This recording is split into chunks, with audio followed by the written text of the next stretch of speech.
Bismillahirrahmanirrahim. Assalamualaikum warahmatullahi wabarakatuh. Alhamdulillahi wa kafa wa salatullahi wa salamuhu ala ibadihi alladhina istafa wa fi muqaddimatihim ala sayyidina wa habibina al-mustafa wa ala alihi wa ashabihi ahla sidqi wal wafa wa man bihim iqtada wa iktafa wa ba'd. Qala Allah Ta'ala fi ayatihil karim, a'udzu billahi minasyaitonir rajim. Bismillahirrahmanirrahim. Innal ladzina amanu wa 'amilus solihati kanat lahum jannatul firdausi nuzula. Wa qala nabiyyuna Muhammad sallallahu alaihi wasallam, man qama lailatal qadri imanan wa ihtisaba ghufira lahu ma taqaddama min dzambi au kama jaa fil hadis.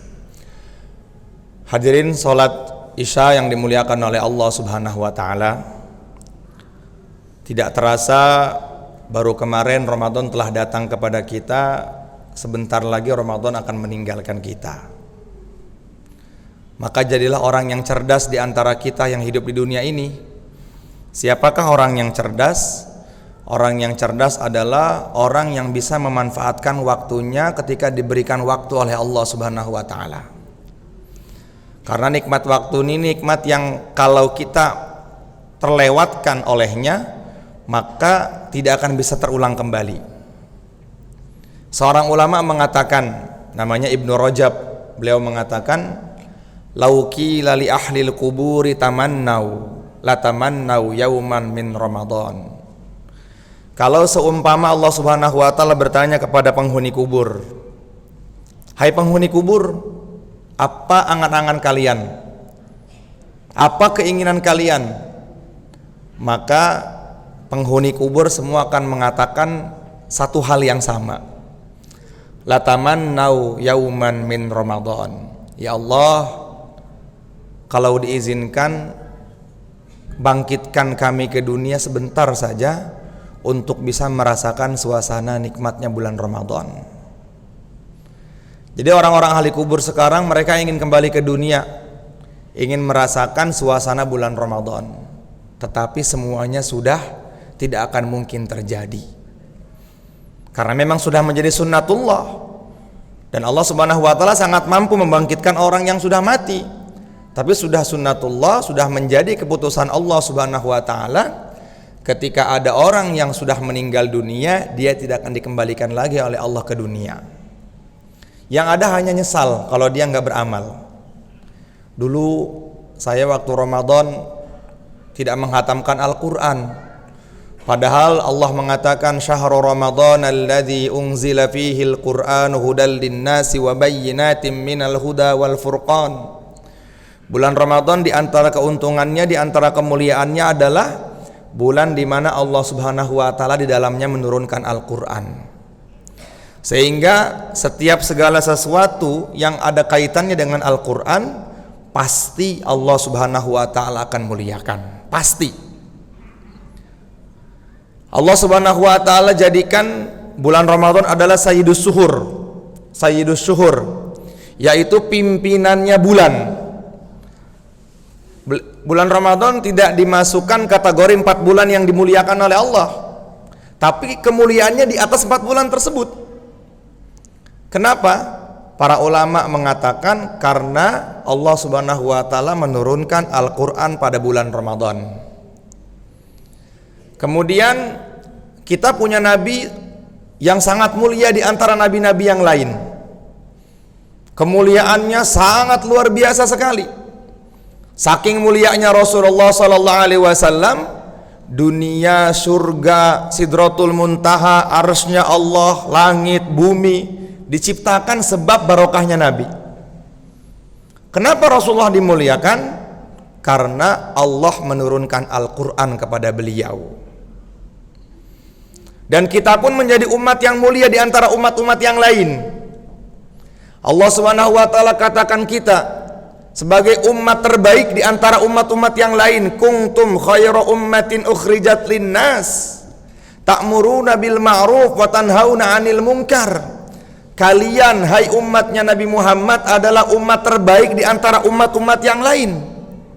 Padahal umur kita ini pendek-pendek, ibadahnya malas-malesan. Tetapi kenapa Allah muliakan kita dibandingkan umat-umat yang lain? Kata para ulama lagi, karena Allah berikan hadiah terbesar kepada kita, yaitu Allah berikan kepada kita satu surat cinta yang kalau kita membacanya Allah akan muliakan kita, yaitu Al-Quran. Jadi orang yang senantiasa dekat dengan Al-Quran pasti Allah Subhanahu wa ta'ala muliakan. Jadi jangan sampai bulan Ramadan meninggalkan kita tetapi kita nggak mendapatkan apa-apa dari bulan Ramadan. Karena Ramadan dengan Al-Quran kaitannya sangat erat sekali. Dalam sebuah hadis yang sahih Nabi mengatakan, kalau datang bulan Ramadan kepadaku, kata Rasulullah, maka setiap hari Jibril datang kepadaku. Setiap hari. Sehingga para ulama mengatakan, tidak ada amal yang paling tinggi di bulan Ramadan setelah berpuasa melainkan membaca Al-Quran. Kenapa? Karena ketika Jibril datang berjumpa dengan Rasulullah SAW, Rasulullah yang membaca Al-Quran, Jibril yang nyimak. Bahkan ganti-gantian. Maka jadikan Ramadan kita ini adalah Ramadan sebagai menghidupkan Al-Quran dalam hati kita. Rasulullah SAW mengatakan, man qara al-Quran falahu asyru hasanatin. Barang siapa yang membaca Al-Quran maka baginya 10 kebaikan. Dan Al-Quran itu ada 6.666 ayat. Nggak tahu ada berapa huruf itu dalam Al-Quran. Wala aqulu alif lam mim harfun. Tidaklah teman-teman yang ada di Al-Muhajirin mengucapkan alif lam mim itu satu huruf, tidak. Walakin alifun harfun, walamun harfun, wa mimun harfun. Alif satu huruf, lam satu huruf, mim satu huruf.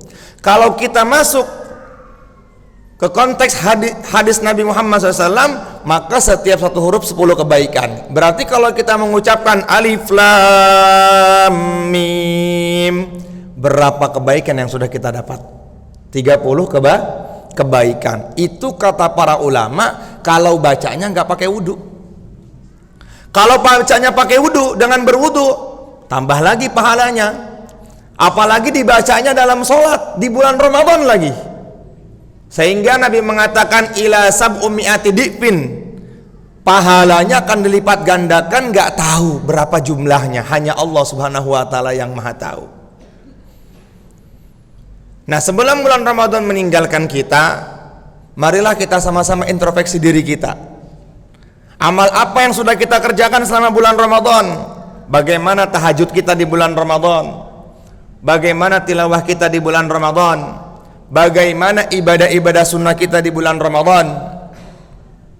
Karena bulan Ramadan adalah bulan di mana Allah ngobrol pahala, diobrol oleh Allah Subhanahu wa ta'ala. Yang sunnah dilipat gandakan menjadi fardu, yang fardu dilipat gandakan menjadi 70 kali lipat. Bapak ibu kalau mengerjakan sunnah di lain bulan Ramadan, tetap pahalanya sunnah, walaupun sholatnya 1 juta rakaat, atau ya mungkin 1000 rakaat, 100 rakaat, mungkin bahkan lebih banyak lagi, tetap nggak ada kalah dengan sholat subuh 2 rakaat.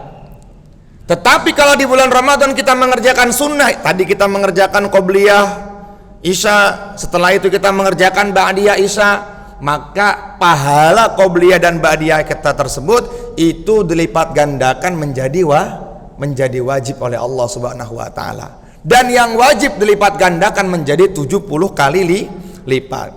Tadi kita sholat isya berjamaah, jadi seakan-akan kita 70 kali sholat isya berjamaah.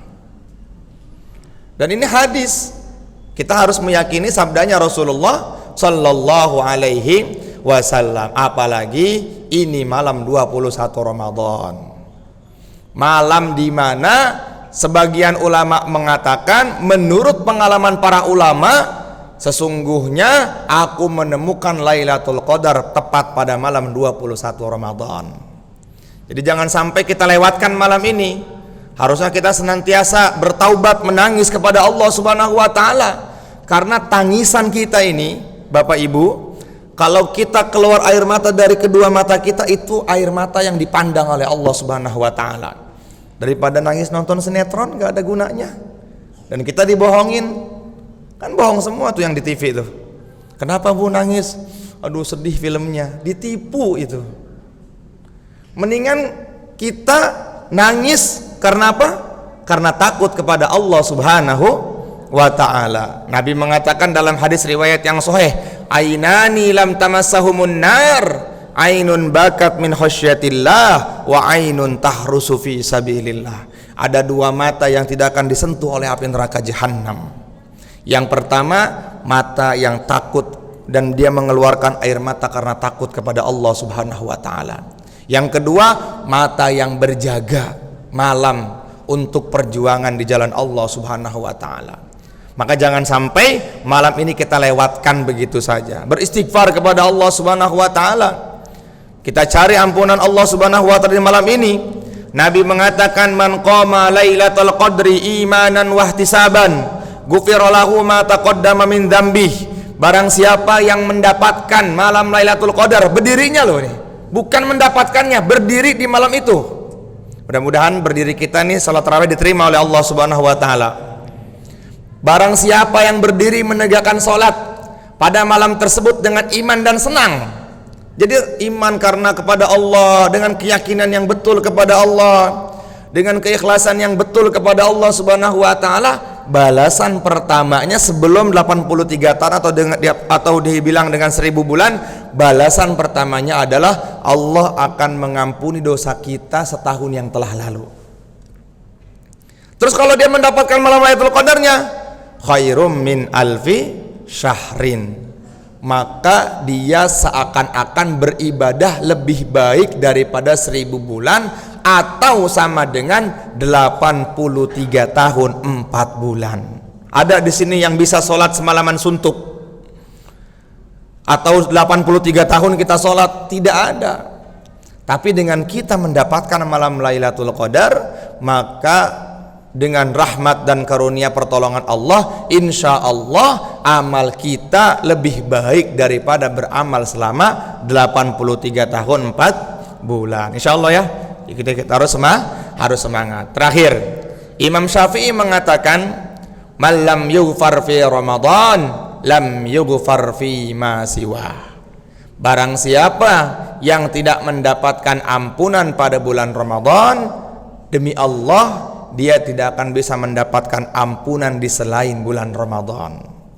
Kalau di bulan Ramadan yang pintu surga dibuka aja kita nggak mendapatkan ampunan, bagaimana di selain bulan Ramadan? Rasulullah mengatakan, wa fi kulli yaumin wa lailatin da'watun mustajabatun. Setiap waktu, setiap detik, setiap saat, setiap menit, setiap jam yang ada di bulan Ramadan, kalau seorang hamba berdoa di dalamnya, pasti akan dikabulkan oleh Allah Subhanahu wa ta'ala. La'angsurannaka walau ba'dahin. Kalaupun kelihatannya tidak dikabulkan di dunia, tapi nanti akan disimpan oleh Allah Subhanahu wa ta'ala, akan dikabulkan ketika kita butuh nanti di akhiratnya Allah Subhanahu wa ta'ala. Jadi jangan pernah suul adab, jangan pernah bilang kenapa ya saya sudah berdoa di bulan Ramadan tetapi Allah nggak kabulkan kita. Bukan nggak kabulkan, tapi Allah paham kapan butuh kita dengan doa tersebut. Jadi kalau seandainya kita berdoa kepada Allah Subhanahu wa ta'ala kok merasa belum dikabulkan, maka Allah pasti sangat paham doa kita akan dikabulkan kalau nanti kita sudah berjumpa dengan Allah Subhanahu wa ta'ala. Seorang ulama mengatakan, kalau seumpama seluruh doanya orang-orang beriman disimpan oleh Allah Subhanahu wa ta'ala nanti dikabulkannya pada hari kiamat, maka mereka akan minta kepada Allah, ya Allah, kembalikan kami ke dunia dan kami ingin berdoa nggak usah dikabulkan. Kami minta doa kami disimpan sampai nanti kami berjumpa dengan Allah Subhanahu wa ta'ala. Semoga di bulan Ramadan yang penuh dengan berkah ini Allah Subhanahu wa ta'ala berikan terakhir predikat takwa kepada kita semuanya. Amin ya rabbal alamin. Karena dengan mendapatkan predikat takwa, maka Allah Subhanahu wa ta'ala akan memberikan kepada kita semua jalan keluar. Allah mengatakan wa may yattaqillaha yaj'al lahu makhraja wa yarzuquhu min haitsu la yahtasib. Barang siapa yang bertakwa kepada Allah Subhanahu wa taala, maka Allah Subhanahu wa taala akan keluarkan semua masalahnya.